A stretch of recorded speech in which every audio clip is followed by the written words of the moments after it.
주님께서 여러분과 함께 또한 사제와 함께 마테오가 전한 거룩한 복음입니다. 주님 영광 받으소서. 예수님께서는 헤로데 임금 때 유다 베들레헴에서 태어나셨다. 그러자 동방에서 박사들이 예루살렘에 와서 유다인들의 임금으로 태어나신 분이 어디 계십니까? 우리는 동방에서 그분의 별을 보고 그분께 경배하러 왔습니다 하고 말하였다.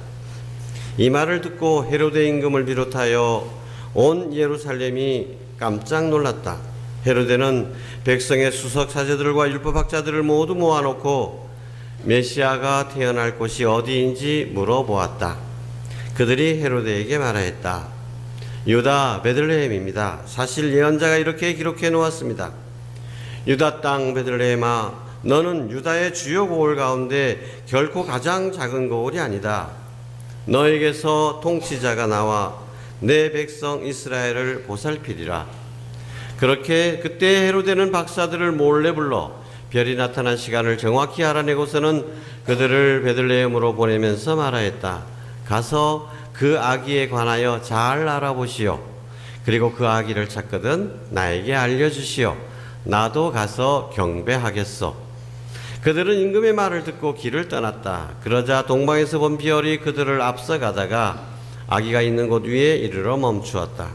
그들은 그 별을 보고 더없이 기뻐하였다. 그리고 그 집에 들어가 어머니 마리아와 함께 있는 아기를 보고 땅에 엎드려 경배하였다. 또 보물상자를 열고 아기에게 황금과 유향과 모략을 예물로 드렸다.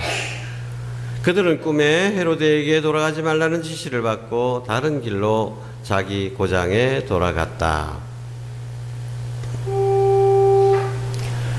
주님의 말씀입니다. 그리스도님 참배합니다. 앉으십시오. 참 예수님, 마국간에 태어난 아기 예수님, 고요한 밤, 거룩한 밤, 우리 눈에 흔히 그려집니다. 그리고 동방의 세 박사가 예물을 들고 별을 따라서 이 아기 예수님께 경배 드리려고 왔다. 우리 눈에 쉽게 그려볼 수가 있는 장면들입니다. 근데 오늘은 이 별을 따라 나선 사람들에 대해서 한번 생각을 해봤으면 좋겠습니다. 별을 따라 나선 사람들, 어떻게 별을 따라 나설 수가 있었을까요? 무엇이 그들을 길을 떠나게 만들었을까요? 요즘처럼 비행기 타고 쉽게 갈 수 있는 것도 아니고 얼마 동안 길을 걸었을까요? 오늘 복음에는 안 나오지만 헤로데가 그 박사들이 그냥 돌아가 버리니까 속았구나 해가지고 베들레헴에 있는 아기들을 다 죽였죠. 몇 살 미만의 아기를 죽였습니까? 1살? 보니까 2살. 2살 이하의 사내 아이들을 다 죽였다 그랬어요. 그러니까 별이 언제 나타났느냐? 최소한 2년은 됐다는 얘기입니다. 2년 동안 길을 떠났다는 거죠.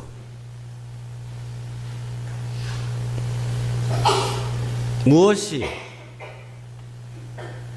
별을 따라서 2년 동안이나 고생하게 만들었을까요? 그들은 무엇을 갈구하고 있었을까요? 그냥 인기 스타를 보고 싶어서 그렇게 2년 동안 헤맸을까요? 그들의 마음을 가득 채운 것은 새로운 세상에 대한 염원입니다. 그들은 별의 탄생을 보고서 이제 새로운 시대가 열렸구나. 그토록 그리던 새로운 세상, 평화로운 세상, 정의로운 세상, 사랑의 세상, 그 새로운 시대가 열린다는 것을 알고 가만히 있을 수 없었던 것입니다. 그들은 그런 세상을 그렇게 그리워했다는 것이죠. 세상의 많은 어두움을 바라보면서 세상이 이래서는 안 되는데, 그런데 자신들의 힘만으로는 도저히 어쩔 수 없다라는 것을 알고 있었고, 그래서 하늘에서 오는 징표를 기다리고 있었던 것입니다. 근데 그 징표를 봤죠. 그것이 바로 별이었던 것입니다. 한편으로 생각해 보면 그들은 이상주의자였습니다.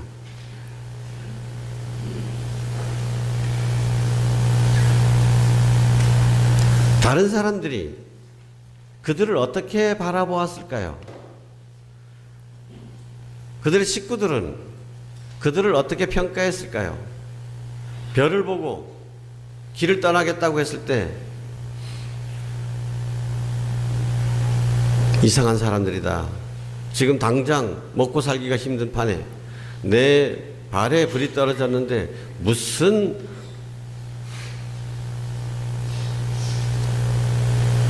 왜 사서 고생을 하려고 하느냐. 저 사람들 이상한 사람들이다.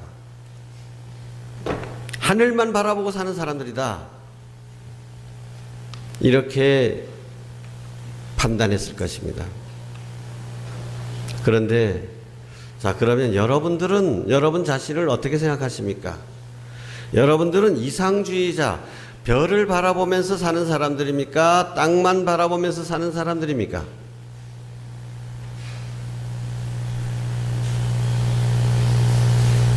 진화론자들은 인간이 만물의 영장이 될 수 있었다는 이것을, 그 원인을 직립보행이라고 봅니다.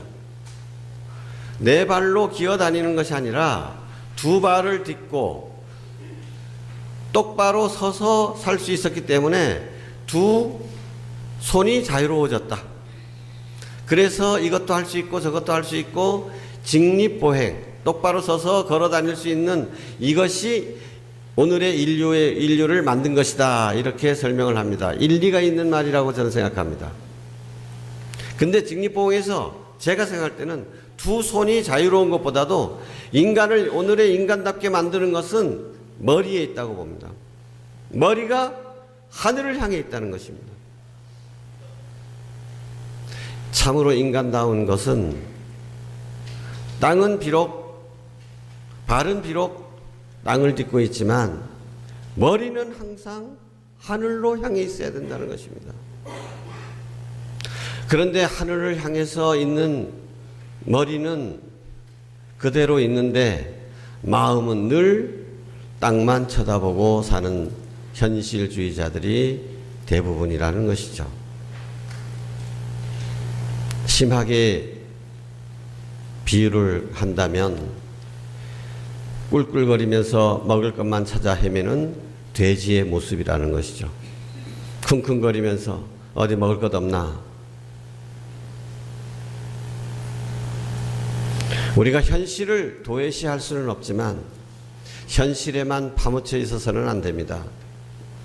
인간의 고귀함은 하늘에 맞닿은 바로 그것에 있는 것입니다. 머리는 늘 하늘을 향해 있어야 됩니다. 여러분, 그저 닥치는 대로 현실에 매몰돼서 허우적거리면서 살다 보니까 50세가 되고 60세가 되고 아이들이 다 출가하고 이제 직장에서도 은퇴를 하고 자신의 삶을 돌아보니까 뭐만 남아요? 허탈함만 남는다. 내가 그동안 뭐 하면서 살았는가? 그래서 심하면 우울증에 걸리게 되고 살아온 보람이 없는 거예요. 내가 뭐 하면서 지금까지 뭘 위해서 살아왔는가?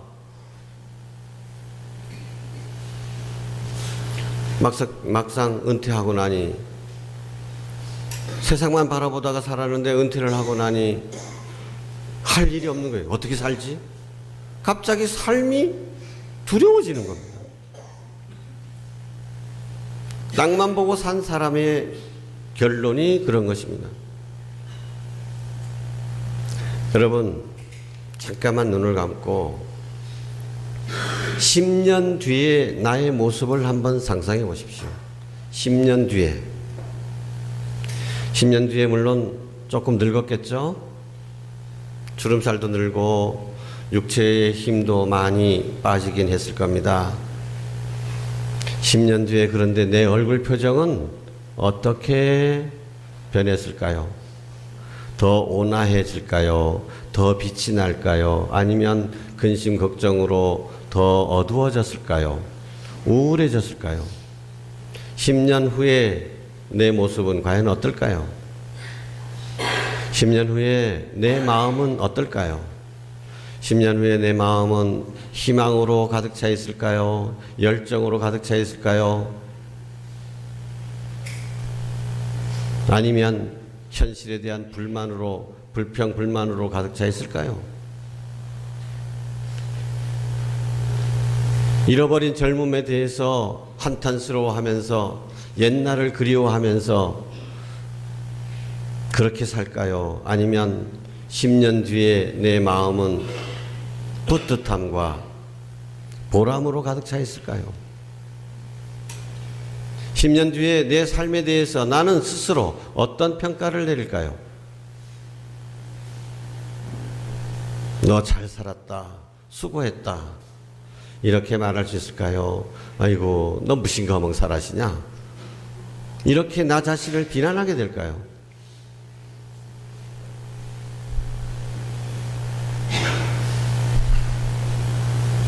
(10년) 뒤에 내 삶은 지금보다 훨씬 더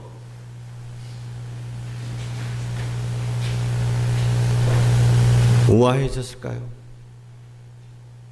10년 뒤에 내 삶은 지금보다 더 자유롭고 더 고귀한 가치를 위해서 살고 있을까요?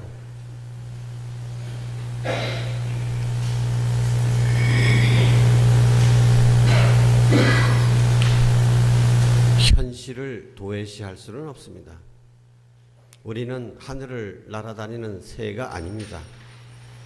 땅은 우리의 발판입니다. 그러나 우리의 마음은 저 높은 곳을 향해 있어야 됩니다. 무엇을 위해서 사는지, 단지 먹고 살기 위해서 사는 것인지, 그냥 뭐 생각 없이 남들이 살아가는 대로 따라 사는 것인지. 우리 그리스도인들은 이상주의자들입니다.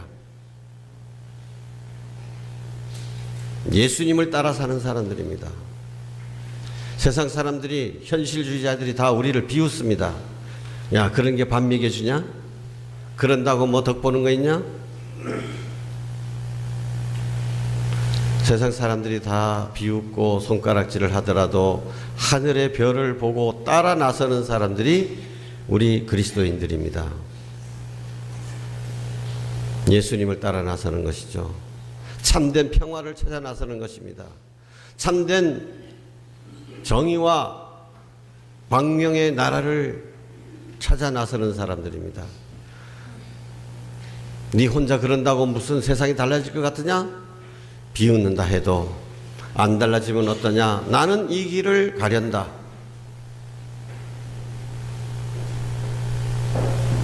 별을 따라 나서는 사람들. 내 마음의 별이 항상 내 눈앞에 있어야 됩니다. 무엇을 위해서 사는가? 하느님, 예수님, 참된 사랑, 평화로운 세상, 이러한 우리의 이상이, 별이 내 눈앞을 인도할 줄 알고 거기에 따라가야 되는 것입니다. 따라가는 데는 많은 어려움들이 있습니다. 산을 넘어야 되고, 강을 건너야 되고, 길거리에서 노숙도 해야 되고, 굶주리기도 해야 되고, 강도의 위협을 당하기도 합니다. 그럼에도 불구하고 별을 따라 나서는 길을 끝까지 가는 사람들. 오늘 동방 박사들이 이 이야기를 들으면서 자, 우리도 동방 박사처럼 별을 따라 나서는, 별을 따라서 아기 예수님을 찾아 나서는 사람들이 되기를 바랍니다. 동방 박사들은 황금과 유황과 모략을, 보물을 예수님께 예물로 드렸지만 별을 따라 나서는 그 과정, 그 길 자체가 예수님께는 가장 귀한 보물, 선물로 받아들여질 것입니다. 아멘.